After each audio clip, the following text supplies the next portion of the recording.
Assalamualaikum warahmatullahi wabarakatuh. Waalaikumsalam warahmatullahi wabarakatuh. Selamat sore pemirsa TVRI Bangka Belitung dimanapun Anda berada. Senang sekali saya Virgi Randa kembali hadir menjumpai Anda di Syiar Ramadan. Upgrade diri, reset hati, menuju ridho ilahi. Seperti biasa sebelum berbuka puasa, di bulan puasa ini kami akan mengajak Anda untuk menyimak kajian-kajian Islam dengan tema-tema yang sangat menarik tentunya. Dan pada kesempatan di sore hari ini, untuk tema yang kita angkat adalah menepi dari dunia, mendekat kepada Allah. Kita tahu bersama bahwa di 10 hari terakhir Ramadan ini kita dituntut untuk mendekatkan diri kepada Allah Subhanahu wa taala atau beriktikaf, memfokuskan diri, merenungi setiap apapun yang kita lakukan di dunia ini sehingga mendapatkan syafaat dari Allah Subhanahu wa taala dan juga Nabi Muhammad SAW. Dan pada kesempatan di sore hari ini kita akan memaknai lebih mendalam bagaimana tema kita dan juga kita akan mendengarkan nantinya untuk tausiah yang akan disampaikan oleh narasumber kami yang sudah bergabung di studio TVRI Bangka Belitung, yaitu Ustadz Muhammad Mahendri Zuhri. Assalamualaikum Ustadz. Waalaikumsalam. Apa kabar Ustadz? Alhamdulillah. Ya. Alhamdulillah. Dan selain Ustadz yang sudah bergabung di sore hari ini, kami juga sudah kehadiran ibu-ibu majelis taklim dari Al-Ikhlas Desa Mangkol. Assalamualaikum ibu-ibu.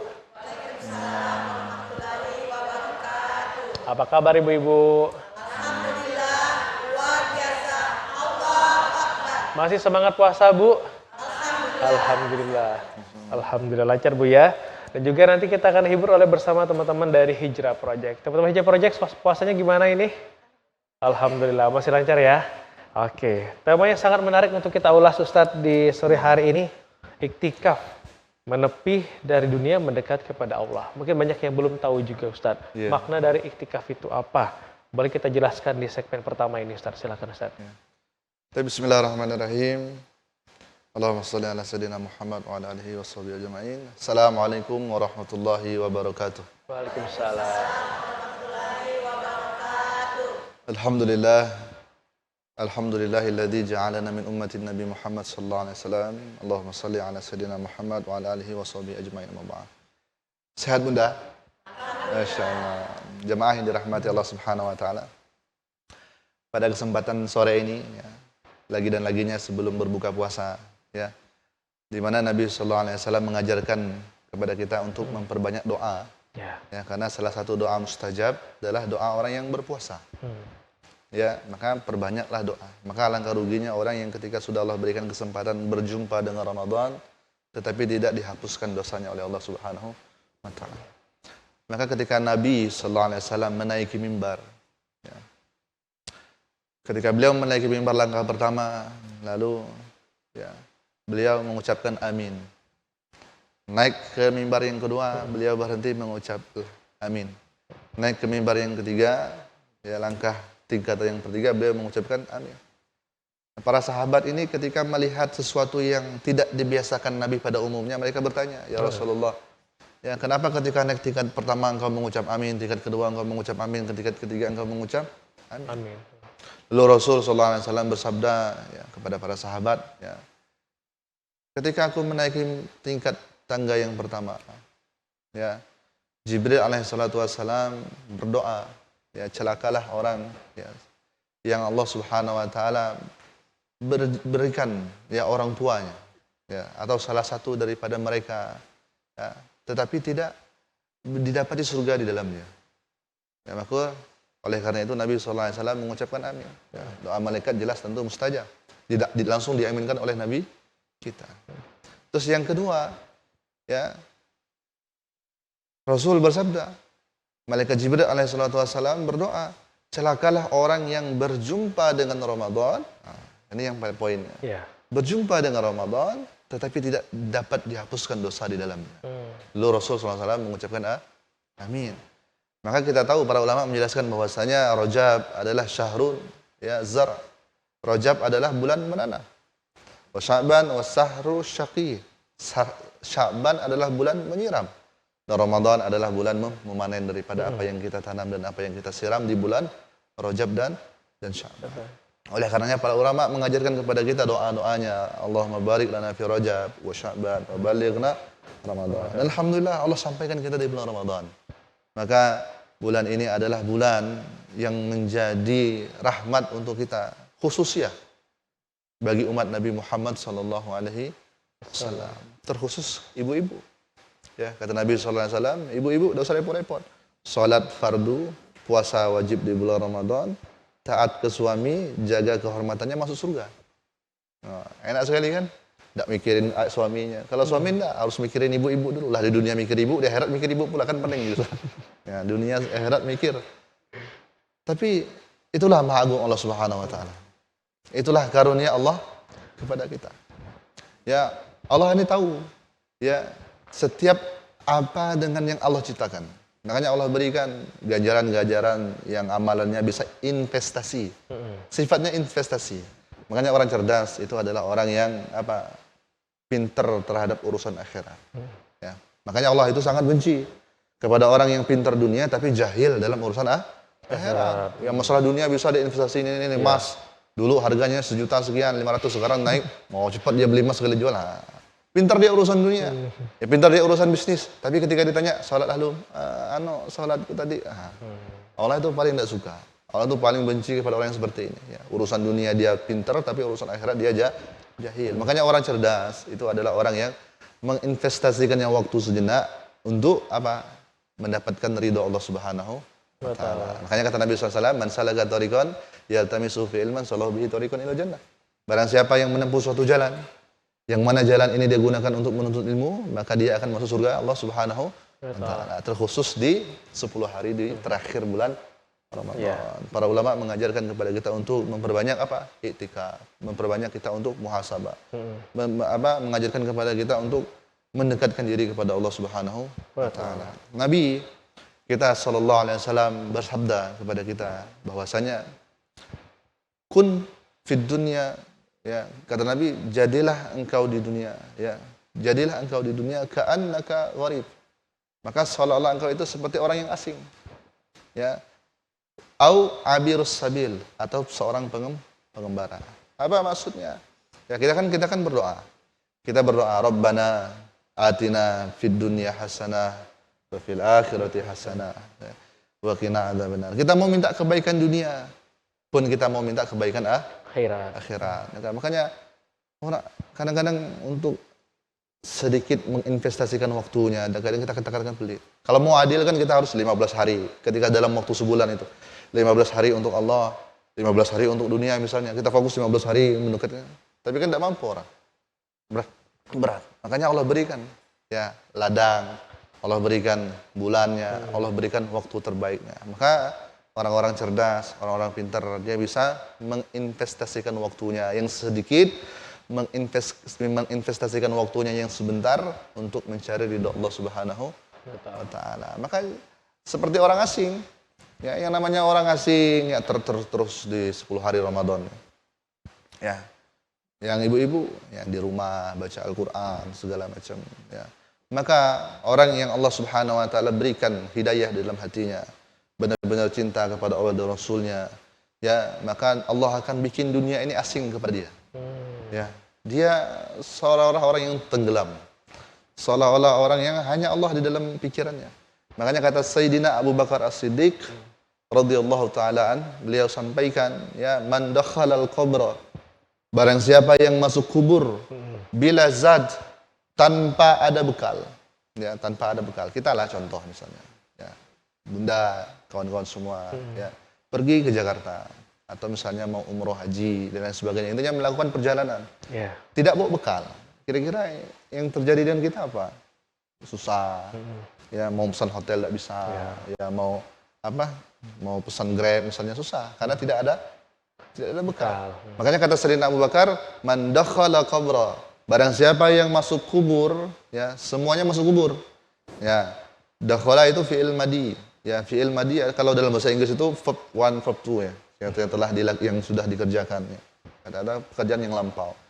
Nah, barang siapa yang telah masuk kubur, sedangkan kita belum masuk. Ya. Artinya pasti. Ya, artinya pasti. Barang siapa nanti yang masuk kubur tanpa bekal, ya, faka'annama maka seolah-olah orang tadi apa? Berlayar bilas safina. Ya, raqibal bilas safina. Dia meraungi lautan tanpa kapal. Kira-kira bisa enggak? Enggak bisa. Ya, maka seperti itu juga. Makanya Allah Subhanahu wa taala sampaikan fatazawwadu. Berbekalah kalian terkhusus di bulan Ramadan. Ya. Fa inna khairaz zadi taqwa. Maka sebaik-baik bekal adalah takwa. Ya, takwa apa para ulama menjelaskan? Ma huwa taqwa? Takwa adalah imtitsaru awamirillah. Taat terhadap perintah Allah. Wajtinabu nawahihi, meninggalkan segala larangan Allah. Inilah definisi takwa kita. Ya, makanya ya di akhir bulan Ramadan ya ayo kita menjadi orang-orang yang lupakan dunia sejenak. Bukan berarti ya kita berpangku tangan, ya tidak kerja segala macam, tidak. Makanya kata Imam Abu Hanifah, orang yang hanya berpangku tangan, ya berdiri duduk di masjid, ya minta tanpa ada ikhtiar, maka orang ini adalah jahil. Tidak tahu. Ya kita ya bukan seperti itu.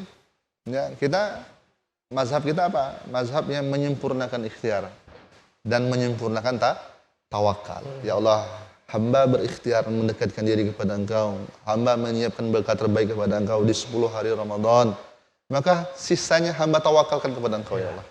Kalau Engkau ampuni, alhamdulillah. Kalaupun tidak Engkau ampuni, alhamdulillah. Ya, makanya ada seorang ulama ya diceritakan dalam kisah-kisahnya bahwasanya ada seorang ya dipanggil menghadap Allah Subhanahu wa taala. Padahal dia masuk ke dalam neraka Allah. Dipanggil, cepat dia, senang dia. Ya, kata Allah Subhanahu wa taala, masuk lagi ke neraka.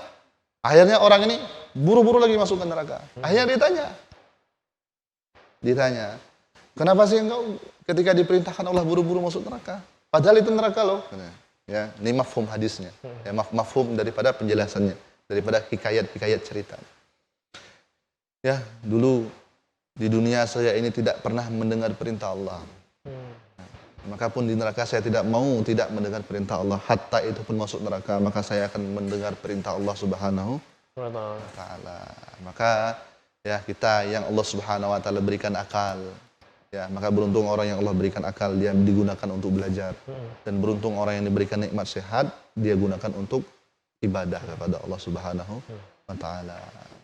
Oke, baik. Terima kasih Ustadz untuk pengantar awal di tema kita ikhtikaf menepi dari dunia mendekat kepada Allah Subhanahu wa taala. Kita akan lanjutkan kembali setelah jeda berikut ini. Jangan kemana-mana saudara, telah bersama kami di Syiar Ramadan. Upgrade diri, reset hati, menuju ridho ilahi.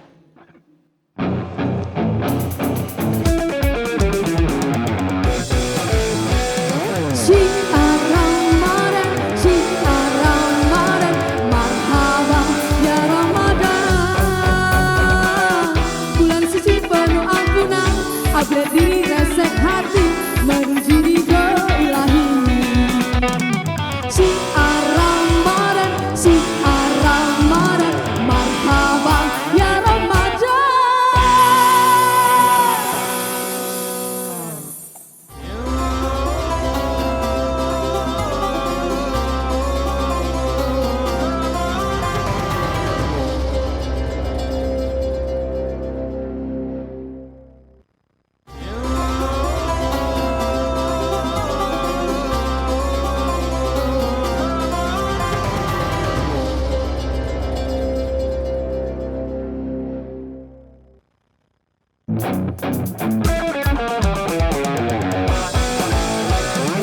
Syiar Ramadan, marhaban ya Ramadan. Syiar Ramadan, marhaban ya Ramadan. Bulan suci penuh ampunan, upgrade diri, reset hati, menuju ridho ilahi. Syiar Ramadan, marhaban ya Ramadan.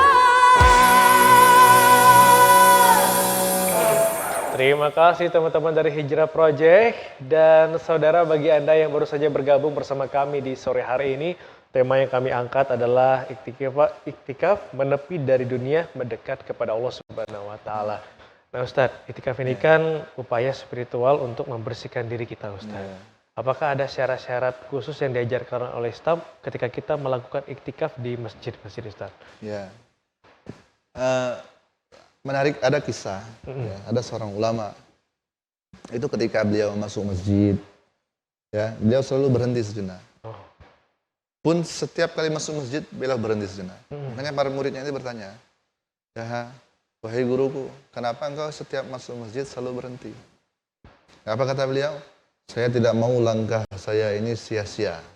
Makanya saya niat iktikaf agar nanti bisa sampai ke masjid, langkah-langkah saya ini dihitung pahala di sisi Allah Subhanahu wa Ta'ala. Lalu para muridnya berkata, kenapa tidak disempurnakan di dalam saja? Ya tadi, saya tidak mau ya sisa langkah-langkah saya yang dari luar. Tadi hitung lagau sia-sia.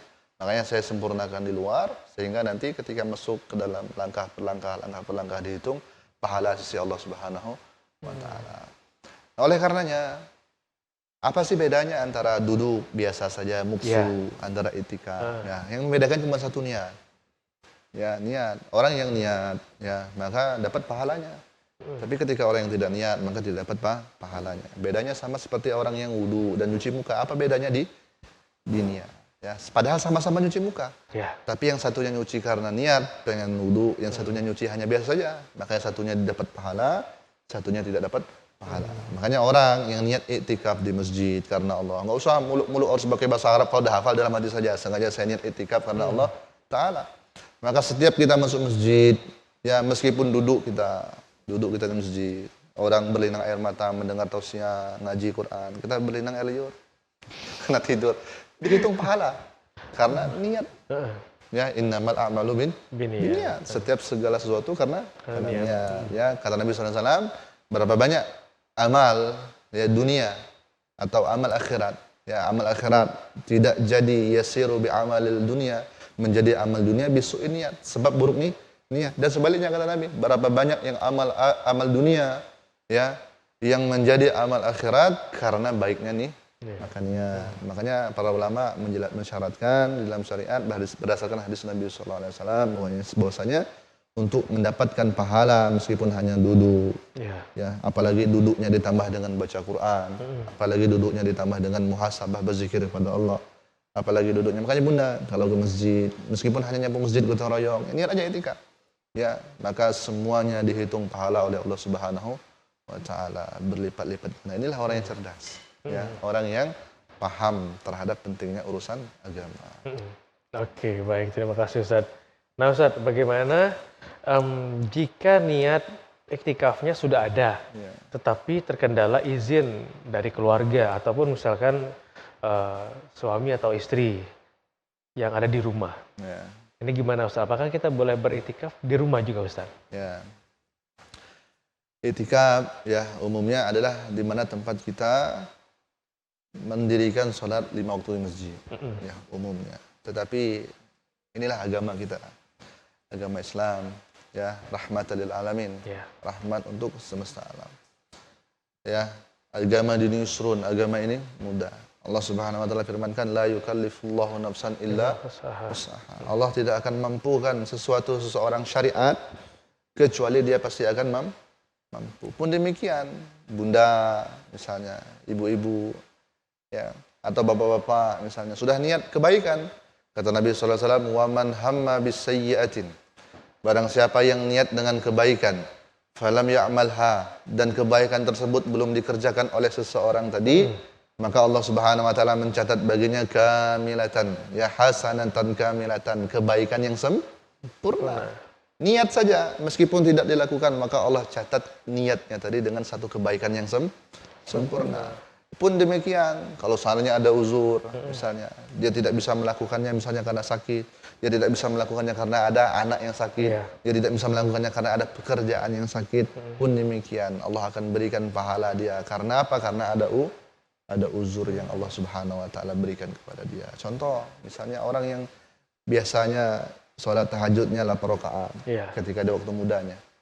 Ya. Ternyata ketika sudah tua, ya uzur dengan usia, tidak sekuat lagi dia.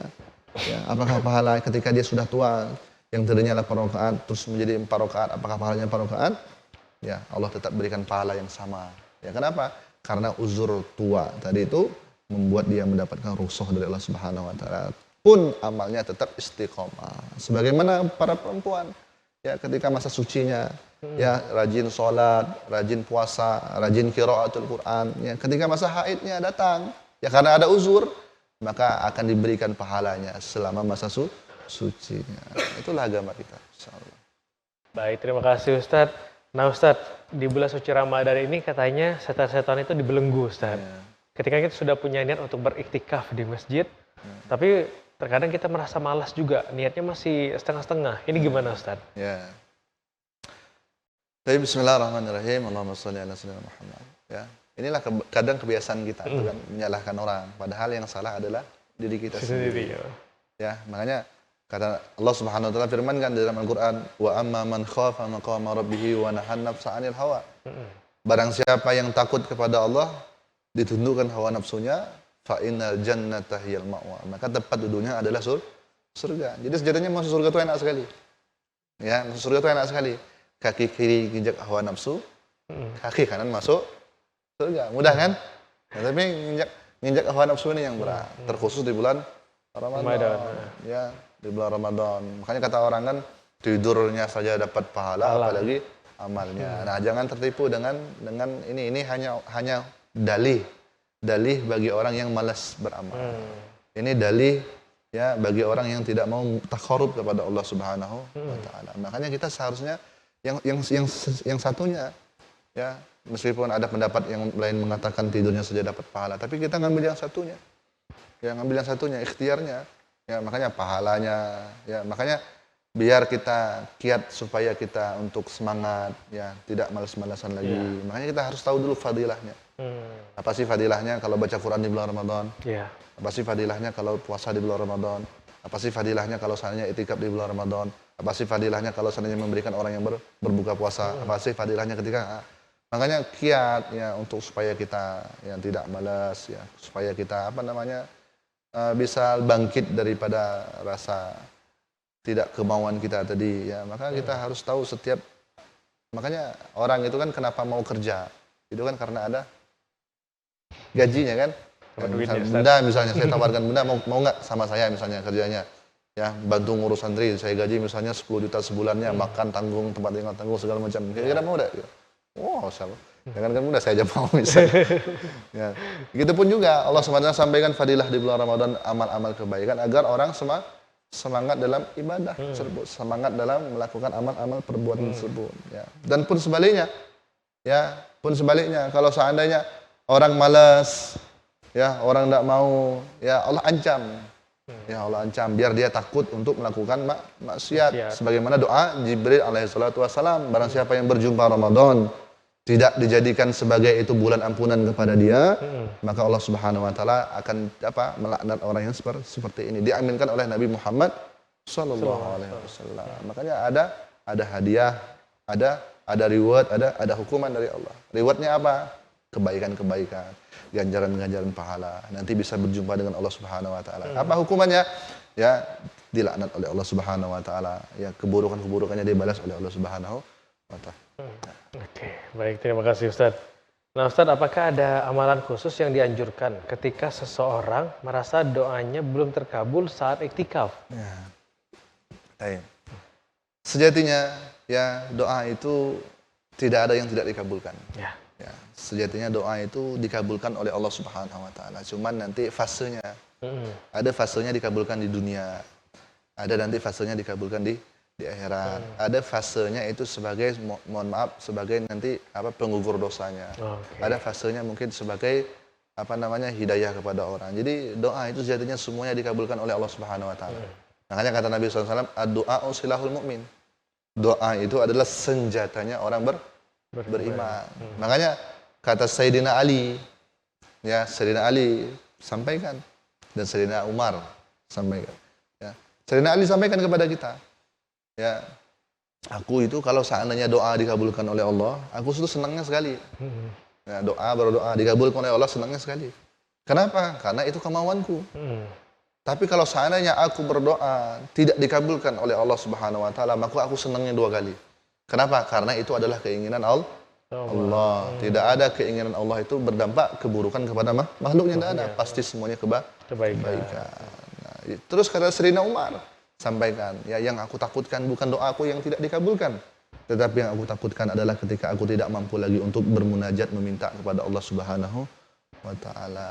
Maka apapun ya nanti fasenya, entah itu di dunia dikabulkan, entah itu di akhirat, jangan pernah berhenti berdoa. Setidaknya apa? Kita terlepas daripada sifat kesombongan. Kenapa? Karena kita masih butuh kepada Allah Subhanahu wa ta'ala melalui doa.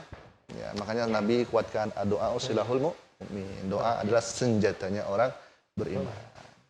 Baik, terima kasih Ustaz. Nah Ustaz, bagaimana menghindari perasaan membandingkan diri kita dengan orang lain saat melihat jamaah lain ketika iktikaf itu lebih khusyuk? Ya. Gimana Ustaz? Ya. Nabi pun ajarkan, makanya agama ini itu sebenarnya sudah lengkap.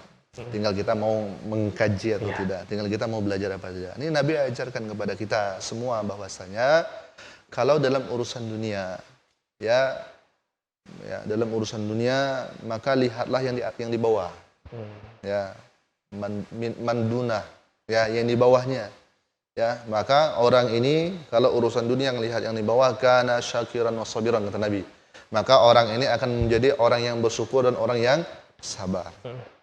Tapi kalau urusan akhirat jangan, urusan akhirat harus melihat orang yang di atas kita, ya agar apa? Kita termotivasi untuk ibadah.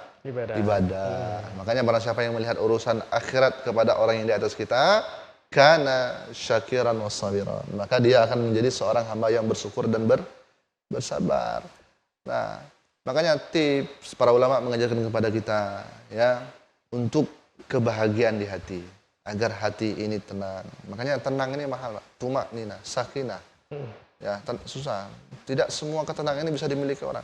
Belum tentu ketenangan ini dimiliki oleh orang yang berharta. Belum tentu ketenangan ini dimiliki oleh orang yang punya jabatan. Belum tentu pun ketenangan ini dimiliki oleh para orang-orang yang di depan ini.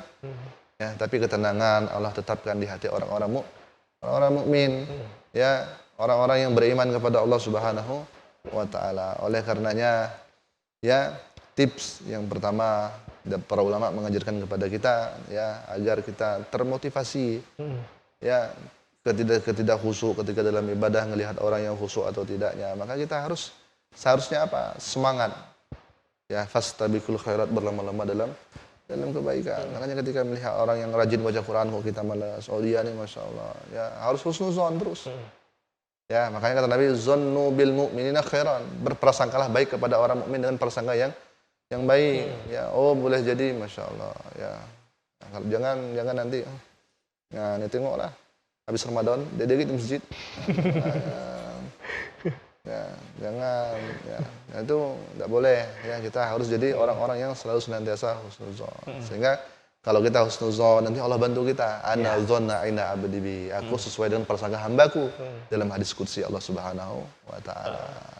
Oke, baik. Terima kasih Ustaz untuk penjelasannya. Dan kita harus jeda kembali. Setelah ini kita akan mengajak ibu-ibu dari Majelis Taklim Al-Ikhlas Desa Mangkol ingin bertanya kepada Ustaz setelah jeda berikut ini. Saudara jangan kemana-mana, tetaplah bersama kami di Syiar Ramadan. Upgrade diri, reset hati, menuju ridho ilahi.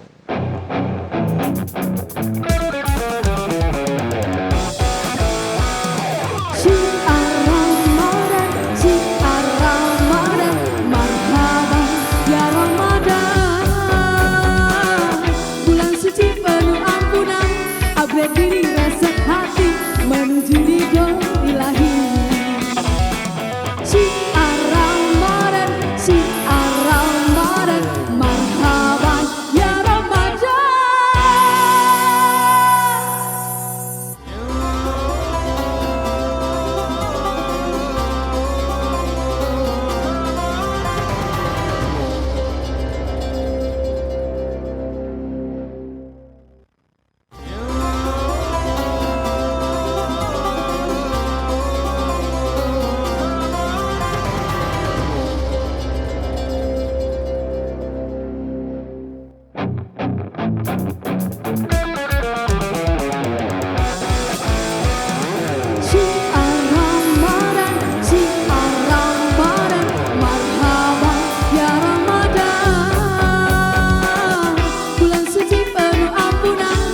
upgrade diri, reset hati menuju ridho ilahi. Syiar Ramadan, syiar Ramadan, marhaban ya Ramadan. Alhamdulillahirrahmanirrahim. Terima kasih Anda masih bersama kami di Syiar Ramadan, upgrade diri, reset hati, menuju ridho ilahi. Dan kita masuk di segmen terakhir untuk tema kita di sore hari ini, iktikaf penepi dari dunia mendekat kepada Allah Subhanahu wa taala. Dan kali ini saya persilakan untuk ibu-ibu majelis taklim dari Al-Ikhlas Desa Mangkol yang ingin bertanya kepada Ustadz. Saya persilakan Ibu untuk bisa sebutkan namanya. Bismillahirrahmanirrahim. Assalamualaikum warahmatullahi wabarakatuh. Waalaikumsalam warahmatullahi wabarakatuh. Pak Ustadz, izin bertanya ya. Siap Bunda. Gini Pak Ustadz, saya ini kan udah Muslim, Ya. tapi orang tua itu kan udah orang tua masih non Muslim. Ya. Tiba-tiba saya kangen sama mereka, saya mendoakan mereka sampai nggak Ustadz. Ya. Terus kalau kita mendoakan orang kematian kan 40 hari. Terus kita mau selamatan rumah itu digabung boleh nggak? Selamatan. Selamat rumah gitu. Misalkan doa orang kematian kan 40 hari. Kita mau digabung doa selamat rumah. Digabung boleh nggak gitu? Oke. Makasih Pak Ustadz. Oke. Assalamualaikum warahmatullahi wabarakatuh. Waalaikumsalam warahmatullahi wabarakatuh. Dengan Ibu siapa Ibu? Henry ini. Ibu Herini. Baik, silakan Ustaz, boleh langsung dijawab Ustaz. Ya, baik, bismillahirrahmanirrahim. Ini kisah yang sangat luar biasa. Ya, sama ya, nenek juga lucu nenek saya. Jadi adalah darah-darah sedikit. Darah aja tapi tapi enggak. Jadi ada seorang pemuda di Amerika. Ya, ada seorang syekh ngajar seorang pemuda. Ya, pemuda. Ketika syekh pemuda ini belajar sama syekh, suatu ketika dia rindu pengen pulang. Rindu, namanya anak kan, nggak bisa dipungkiri. Ya, meskipun beda agama, meskipun ada maupun tidak ada. Ya, yang rindu itu pasti ada. Ya, makanya ketika seorang pemuda ini pengen pulang kepada ibunya, dia minta nasihat kepada Syekh tadi. Hai Syekh, apa yang harus saya lakukan ketika saya pulang? Lalu anak Syekh tadi menasihati kepada muridnya tadi, ya takhalluqu bi akhlaqin Nabi sallallahu alaihi wasallam. Berakhlaklah dengan akhlak Nabi Muhammad sallallahu alaihi wasallam. Akhirnya ketika pulang, ini pemuda ke rumah. Ya dibukakannya, Assalamualaikum. Ya. Siapa ini katanya kan? Tapi pakai bahasa Inggris bukan gini kan. Ya. Siapa? Ya. Saya anakmu wahai bunda. Ya. Oh bukan, anak saya bukan seperti ini pakaiannya. Kamu siapa kok beda sendiri katanya. Ya. Akhirnya karena anaknya sudah nunggu lama, ya dibukakanlah pintunya oleh ibunya masuk. Ya, ketika masuk ngobrol mereka disampaikannya, diciumnya tangan ibunya. Kaget ibunya. Oh, selama ini tidak pernah tiba-tiba mencium. Selama ini tidak pernah tiba-tiba meluk. Akhirnya apa? Duduk, ya, ngobrol. Ketika duduk anaknya lapar. Ya, akhirnya kata ibunya, saya siapin, nggak usah. Ya, bunda istirahat standby aja. Saya yang siapnya disediakan oleh anak. Makan segala macam. Ya, ketika makan, ya anak ini ibunya ini bingung kok anaknya tidak makan.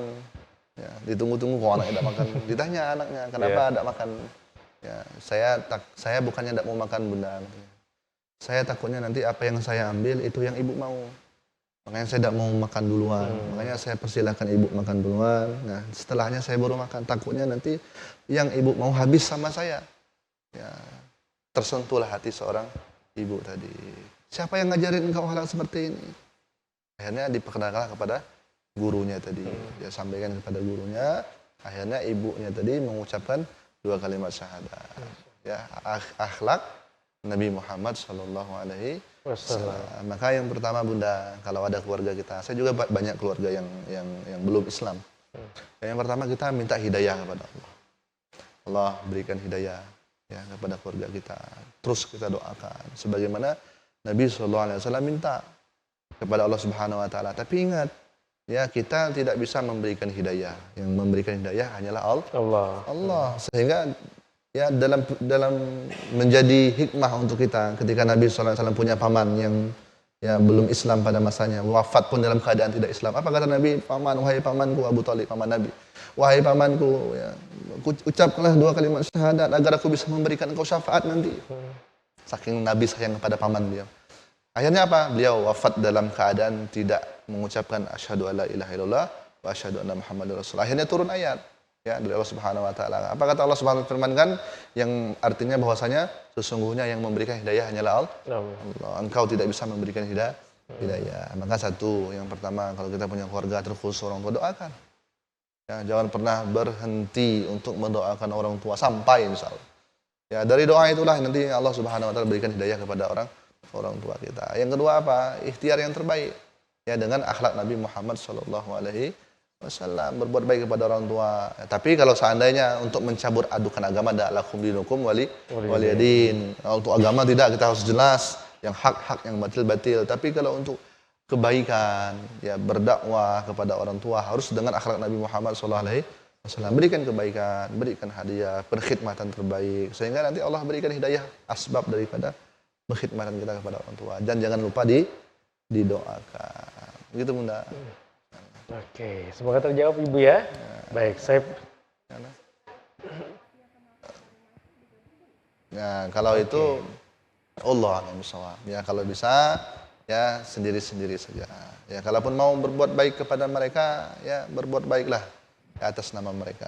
Ya, tapi ya terlepas daripada itu semua ya mereka ya sudah tidak ada lagi tanggungan di sisi Allah Subhanahu wa taala kalau sudah tiada.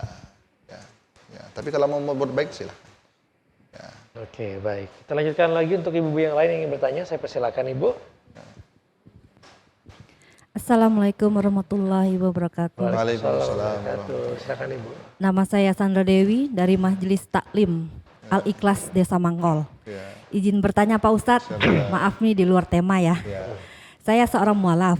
Saya ingin bertanya, seandainya orang tua saya tidak ada lagi, apakah boleh seperti orang Islam tuh mencium keningnya untuk perpisahannya terakhir? Ya. Saya dengar sih ada yang bilang nggak boleh, tapi masih ada yang mengganjal di hati saya.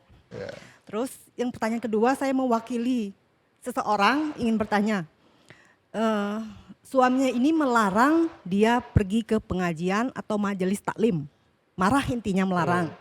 Nah, tapi dia tetap pergi, dia membantah untuk pergi. Apakah dia berdosa dan apa hukum untuk suaminya dan dirinya gitu? Oke. Terima kasih Pak Ustadz. Assalamualaikum warahmatullahi wabarakatuh. Waalaikumsalam warahmatullahi wabarakatuh. Terima kasih Bu Sandra.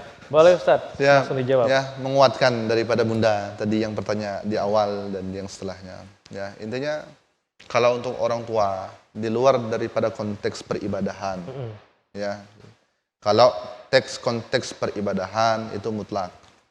Ya, lakum dinukum waliyadin, untuk kalian agama kalian, untukku agamaku. Ya, makanya Nabi itu ditawar, ya Muhammad hari ini masuk Islam, hari ini nanti kami ngikut. Nah, akhirnya itu datang itu asbabul nuzul, surat itu datang. Tidak bisa dicampur adukan. Kalau dalam urusan agama, bahkan ada sahabat Nabi, ya, ada sahabat Nabi, ibunya belum masuk Islam. Apa kata sahabat Nabi tadi? Meskipun aku 10 nyawa, punya 10 nyawa, ya satu persatu pun diambil nyawa itu, aku tidak akan pernah keluar daripada agama Islam. Padahal yang minta adalah ibunya. Kalau masalah agama. Tapi kalau masalahnya berkaitan dengan akhlak, ya, birru walidain, itu harus Bunda. Jamaah semua, kawan-kawan yang dirahmati oleh Allah, wajib, harus kita. Siapapun orangnya. Bahkan kepada orang tua sendiri, meskipun belum masuk Islam. Nabi SAW punya tetangga. Kata Nabi, tetanggaku ini Yahudi. Barang siapa yang menyakitinya, maka dia menyakitiku. Kata Nabi. Nah, apalagi kita orang tua. Ya, kalau untuk berbuat baik harus. Wajib kita berikan kebaikan. Yang kedua, tadi ya didoakan. Apalagi mencium segala macam. Wah, itu harus sama sekali. Ya, tapi kalau untuk mencampur adukan agama itu yang tidak boleh. Tapi kalau untuk berbuat baikan, mafi muskilah. Tidak ada masalah. Kepada siapa saja boleh. Ya, terkhusus lagi kepada orang mukmin, ya, orang mukmin sesama mukmin. Jangan nanti kepada orang kafirnya lemah lembut, tapi kepada orang mukminnya kasar. Jangan terlebih lagi kepada orang mukmin. Terus yang kedua, bagaimana kalau seandainya ada seorang perempuan yang mau ikut kajian terus dilarang oleh suaminya, ya, apakah si istri berdosa? Terus bagaimana suaminya? Nah, kembali lagi yang pertama, kajiannya apa? Kalau kajiannya hanya seperti ini, ya, motivasi, targhib, Iya. segala macam. Maka ketika istri datang tidak diizinkan suami, terus beliau memaksa untuk datang, suaminya tidak mengizinkan, maka berdosa istrinya. Berdosa istrinya. Ingat ya, kalau kajiannya seperti ini, Ya. ya tablik akbar segala macam. Ya. Tapi kalau seandainya kajiannya berkaitan dengan perkara yang fardu ain, masalah haid, ya, masalah sholat segala macam, maka satu, suaminya wajib hadir, suruh datang. Ya, harus yang pertama itu suaminya dulu yang harus datang. Nanti suaminya menjelaskan kepada istri. Ustadz, suami saya sibuk. Nah, yang kedua ibunya. Nah, suami saya tidak mengizinkan Ustadz. Kalau masalah fardu ain, ya fardu ain ya, tentang sholat segala macam yang tidak bisa mengajarkan, ya, suaminya tidak bisa mengajarkan, maka boleh dia hadir tanpa izin daripada suami. Dia tidak dihukumi dosa karena itu kewajiban bagi dia, yang seharusnya kewajiban dari suami. Yang berdosa adalah si suami yang tidak memberikan hak dia sebagai seorang suami, yang kewajiban dia sebagai seorang suami tidak memberikan hak istri. Makanya yang paling afdol itu adalah suami yang mengajarkan istri, suami yang belajar. Makanya suami itu ar-rijalu qawwamuna 'ala nisa. Ya. Suami pemimpin rijal adalah pemimpin daripada seorang laki-laki, perempuan. Ya, jangan perempuan pemimpin daripada laki-laki. Jangan jadi pasukan yang istiqomah. Ya, pasukan suami takut ini bahaya pula kan. Nah, itu Bunda ya. Nah, makanya lihat dulu konteks kajiannya. Tapi kalau konteksnya untuk tausiah umum, tabligh akbar, tabligh akbar umum, nah itu kalau datang tanpa seizin suami berdosa. Tapi kalau untuk fardu ain, masalah yang memang penting ini, ya, maka hukumnya enggak apa-apa, boleh. Ya, sebagaimana dijelaskan oleh para ulama di dalam kitab-kitabnya. Oke, baik, terima kasih. Semoga terjawab untuk Ibu Sandra tadi. Dan selanjutnya ibu-ibu yang lain saya persilakan Bu, satu penanya lagi. Silakan Bu. Baik, Assalamualaikum warahmatullahi wabarakatuh. Waalaikumsalam warahmatullahi wabarakatuh. Ya Ustadz, izin bertanya Ustadz. Bunda. Ya, ini untuk di bulan Ramadan ya, Ya. iftikaf itu. Ini tarawih ya Ustadz. Ya. Ya, perempuan itu afdolnya tarawihnya di masjid apa di rumah? Ya, terima kasih Ustadz. Assalamualaikum warahmatullahi wabarakatuh. Waalaikumsalam warahmatullahi wabarakatuh. Boleh Ustaz, langsung dijawab, silakan Ya, Ustaz. Masya Allah, terima kasih Bunda. Ya, tarawih di rumah bagus, tarawih di masjid bagus. Yang tidak bagus, yang tidak tarawih di rumah. Maupun yang tidak tarawih di masjid. Nah, itu yang muskilah, itu yang masalah. Jadi Bunda, ya Nabi SAW sampaikan afdalu sholatul mar'i fi baitihi au fi manzilihi ilal maktubah. Nabi SAW sampaikan sempurnanya sholat seseorang itu di rumahnya illal maktubati, kecuali sholat fardu. Maka sholat fardu wajib di masjid, ya laki-laki, ya perempuan nanti di rumahnya. Nah, bagaimana sholat tarawih? Ya, sholat tarawih bebas. Ya afdol di rumah boleh, di masjid juga boleh. Jadi keluangan Bunda. Ya, cuman ingat jangan sampai salah niat ke masjid tarawih, tapi niatnya mau pamer kelas cincin emas satu aja. Nah, ini salah niat pula. Ya, jangan sampai ke masjid tarawih hanya untuk tunjuk aksi. Jangan, ya niat karena Allah Subhanahu wa taala. Ya, di rumah boleh, di masjid boleh. Yang tidak boleh itu tidak tarawih sama sekali. Oke, semoga terjawab Ibu ya. Baik, ibu yang lain ada yang bertanya? Cuma tidak bertanya, saya bertanya Bu ya.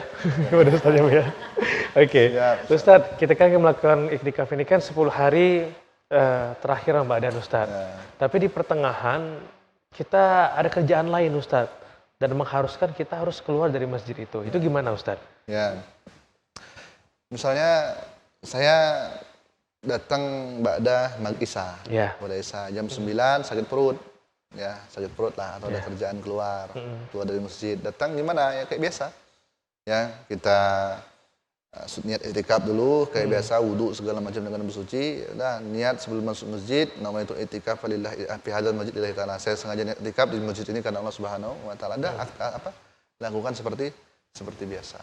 Tapi kalau seandainya memang ada uzur, ya uzur yang memang syar'i, ya yang membuat dia harus meninggalkan masjid, maka insya Allah nanti akan Allah berikan pahalanya untuk dia. Ya. Oke. Nah, apalagi kita kan 10 hari terakhir ini pasti disibukkan dengan menyambut hari raya Ustadz. Ini sebaiknya apa sih harus kita lakukan Ustadz biar kita benar-benar merenungi setiap memaknai lah bulan Ramadan ini dengan seutuhnya kayak gitu Ustadz. Ya. Tapi orang ini kan ya, banyak termasuk kami lah ya, orang-orang di kampung ya. Terkadang yang menyambut hari raya itu adalah orang yang tidak puasa. Yang lebih semangat ya Yang lebih Ustadz ya. semangat. Yang lebih semangat ya. Orang yang tidak puasa kadang-kadang ya lebih semangat, bajunya kadang 10, ya, kadang 5, lebih ngalah daripada orang yang puasa, kuenya lebih banyak ya. Nah, makanya konteks Idul Fitri ya itu adalah kembali kepada fitrah yang baik setelah ditempat selama 30 hari di bulan puasa. Maka ya hadiah dari Allah Subhanahu wa taala. Makanya ketika hadiah itu ya Allah haramkan kita untuk puasa di hari itu. Kenapa? Karena bentuk hadiah daripada Allah Subhanahu wa taala. Makanya kita jangan, kata orang Bangka, jangan CMC. Jangan cap-maca. Ya, lah diberi hadiah tidak diambil. Ya, ketika dikasih itu ndak beli ngambil kan. Disuruh puasa tidak puasa, ketika tidak disuruh puasa suruh buka dia puasa. Ini CMC. Makanya ya kita harus paham konteks daripada penempaan selama di bulan Ramadan, sehingga ketika selesai kita di luar Ramadan, kembali kita ke dalam keadaan fitrah, suci kita, ya kembali lagi kita kepada awal. Sehingga benarlah kata Nabi Muhammad SAW, ya ayyuhalladzina amanu kutiba alaikumusiyam, firman Allah Subhanahu wa taala, ya ayyuhalladzina amanu kutiba alaikumusiyam kama kutiba alal ladzina min qablikum la'allakum tattaqun. Nah, tujuan daripada penempaan 30 hari di bulan fitri kita menjadi hamba yang lebih takwa. Saya salah satu korban daripada Ramadan. Dulu saya ya namanya orang muda, ya subuh kadang-kadang duhanya itu berkunut. Duha berkunut apa maksudnya? Subuhnya telat. Subuh telat, duha berkunut. Ya ketika masa SMA segala macam. Suatu ketika Ramadan, selesai Ramadan ternyata masih Allah takdirkan masih bisa bangun subuh. Ternyata berkaca, ternyata saya bisa bangun subuh. Terus istiqomah daripada hasil didikan bulan Ramadan. Makanya kalau kita bersungguh-sungguh di bulan Ramadan, nanti kita akan mendapatkan hasilnya di hari fitri sampai hari-hari berikutnya. Oke, baik. Terima kasih Ustadz penjelasannya. Dan saudara, kita sudah masuk di segmen terakhir ini. Boleh kita berikan kesimpulan Ustadz? Sekaligus nanti ditutup dengan doa Ustadz. Silakan Ustadz. Alhamdulillah, Bunda, Ayahanda, jamaah semua yang dirahmati oleh Allah dimanapun kita berada. Ya, di bulan yang penuh berkah ini, bulan Ramadan. Ya, makanya ini bulan khusus ya, sekali lagi ini adalah hadiah dari Allah Subhanahu wa taala agar kita berlomba-lomba fastabiqul khairat di dalamnya.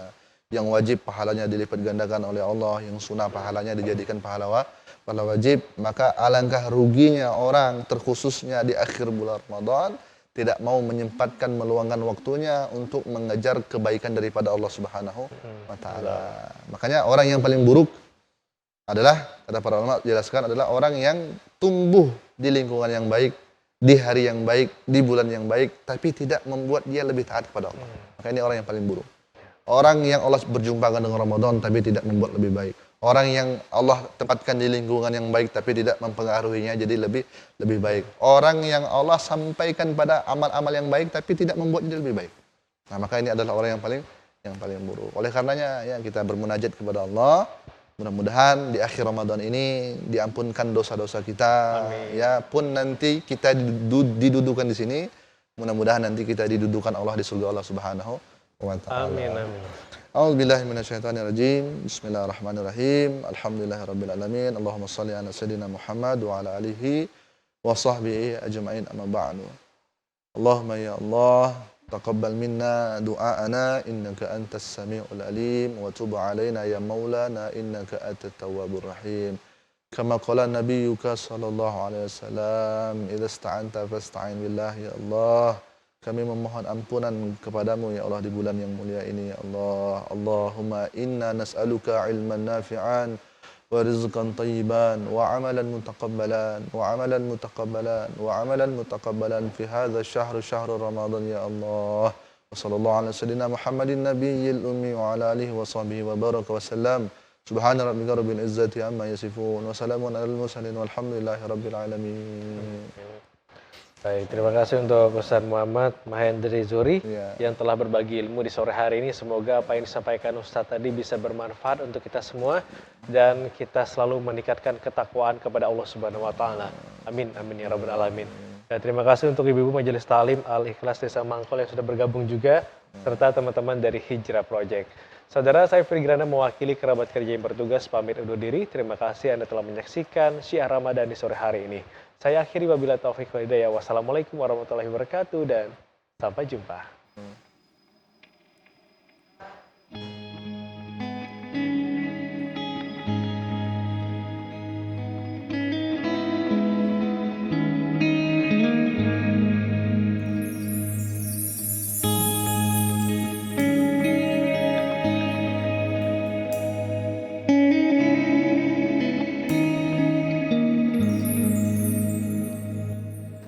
Demi masa sesungguhnya manusia kerugian, melainkan yang beriman dan yang beramal soleh.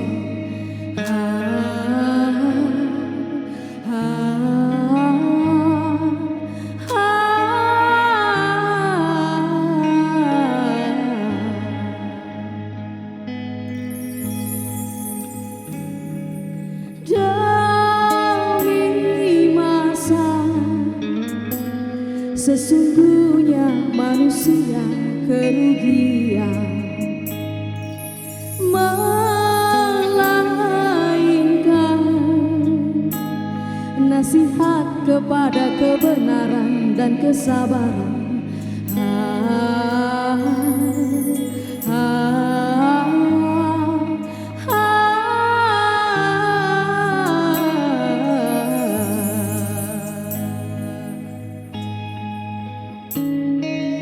Gunakan kesempatan